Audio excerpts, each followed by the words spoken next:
வணக்கம். G news 24x7 செய்திகளுக்காக செய்தி வாசிப்பவர் உதயகுமார். பெரம்பூர் தொகுதியில் மகளிர் மேடை அஞ்சரை பெட்டியில் அரசியல் பாமக வேட்பாளர் திலகபாமா தலைமையில் போதைக்கு எதிரான அசத்தல் கலை நிகழ்ச்சி. சென்னை பெரம்பூரில் மகளிர் மேடை அஞ்சரை பெட்டியில் அரசியல் என்ற தலைப்பில் பெண்கள் மட்டுமே பங்கேற்ற போதைக்கு எதிரான விழிப்புணர்வு நிகழ்ச்சி பெரம்பூர் சட்டமன்ற தொகுதி பாமக வேட்பாளர் மா. திலகபாமா தலைமையில் நடைபெற்றது.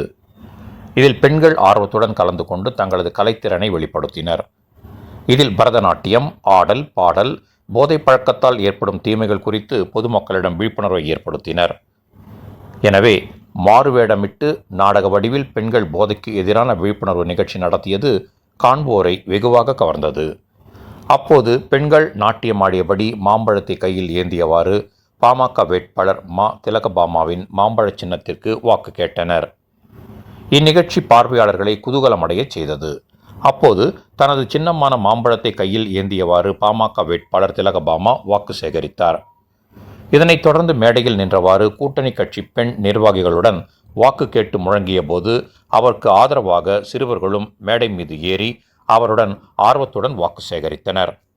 மக்கள் வெற்றி பெற, மகளிர் வெற்றி பெற, எடப்பாடியார் ஆட்சி நடைபெற, புரட்சி தலைவி இரும்பு பெண்மணி ஆட்சி நடைபெற, பாட்டாளி மக்கள் கட்சியின் எண்ணம் நிறைவேற, மருத்துவர் அன்புமணி ராமதாஸின் மதுவிலக்கு கொள்கை நிறைவேற, மாம்பழ சின்னம் மகளிருக்கான சின்னம், எங்களுக்கான சின்னம், உங்களுக்கான சின்னம், நமக்கான சின்னம், நாளைய தலைமுறைக்கான சின்னம். தீய சக்தி மதுவை போதை பொருளை